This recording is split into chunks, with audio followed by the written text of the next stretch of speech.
welcome back to my channel. Today we will discuss food safety management systems. Coming to food safety is to ensure that the food is properly stored, prepared and preserved, and we have to make them safe for the human consumption. For that we have to utilize various resources and strategies. And the concept of food safety is to make the food to be free of contamination, or the food will not harm the consumers.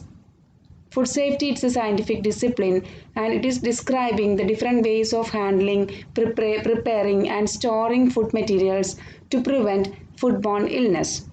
So a number of routine practices are there to avoid potentially severe health hazards. And we must understand how the food get contaminated and how to prevent this contamination. Food safety management systems. A food safety management system, it is very essential for ensuring food safety, and it is a network of interrelated elements to ensure that food does not cause adverse human health effects. And these elements include various components such as programs, plans, policies, procedures, various practices, processes, goals, objectives, methods, responsibilities, relationship, record, documents, etc. Food safety management system. It is enabling, or it demonstrates the ability to control food safety hazards. It demonstrates the compliance to the warning and regulatory requirements that to be given, and evaluate, assess and meet consumers or customers' requirements. Then it communicates food safety information throughout the food chain. It enables the evaluation and updation of the system, and it also ensures that the food is safe at the time for human consumption. Why this food safety is important? That is, we all know that a great problem is foodborne illness. It's a public health problem, and it is a major challenge to both general public and also some risk groups in our population. So we can see there are three types of contaminations that are potentially affecting human beings or everyone. They are physical contamination, chemical contamination and microbiological contamination. First one is physical contamination.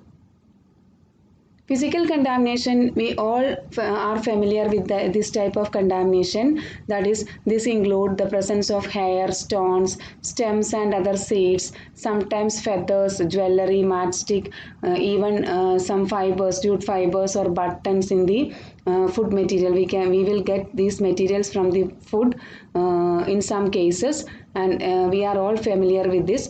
Then the second one is chemical contamination, but this physical contamination, we can remove these physical contaminants.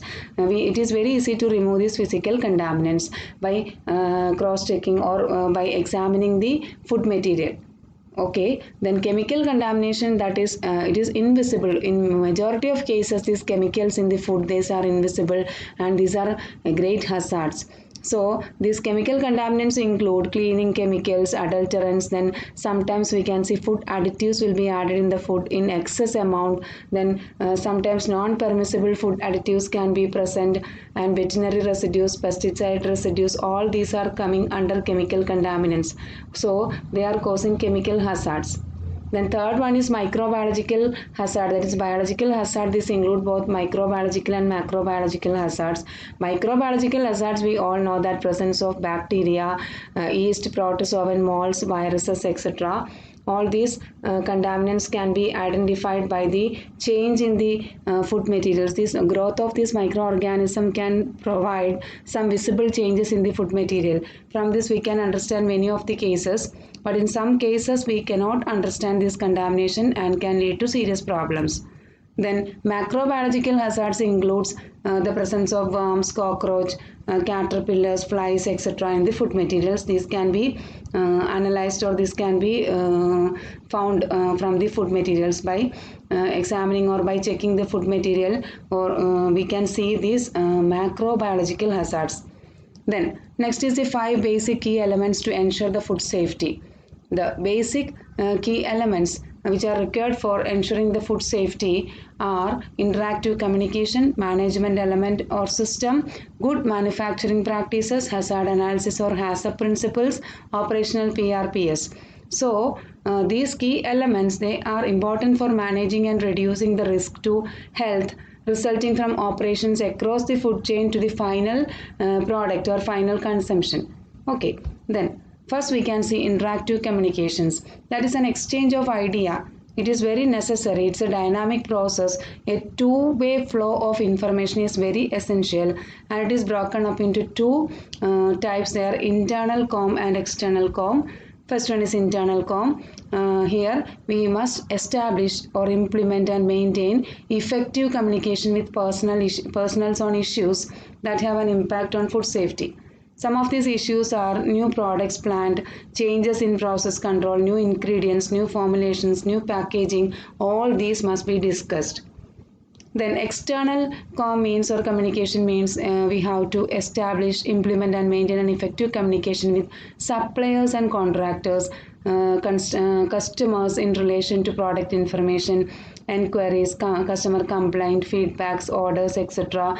And also we have to communicate with food authorities and other organizations that have an impact on this food safety management system. Then second one is management system. An element management system manages one or more specific type of telecommunication network element. Third one is PRPS.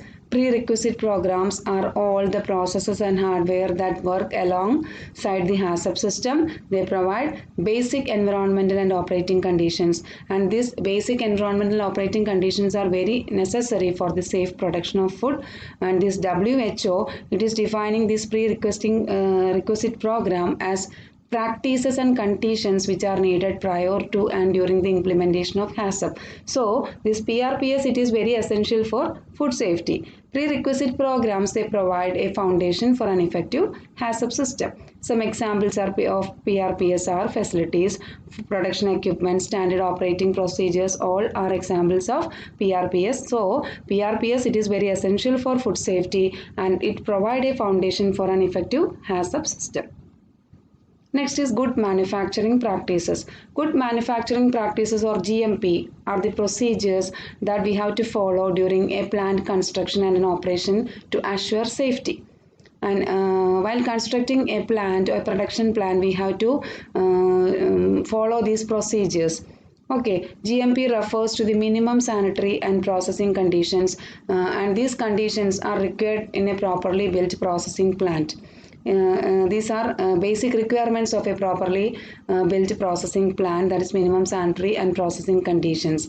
When implemented properly, GMP not only reduces the new form of contamination, but it also eliminates the existing contamination, that is biological, chemical and physical contamination, whatever it is, it will be eliminated. All forms of contamination will be eliminated if GMP is properly implemented.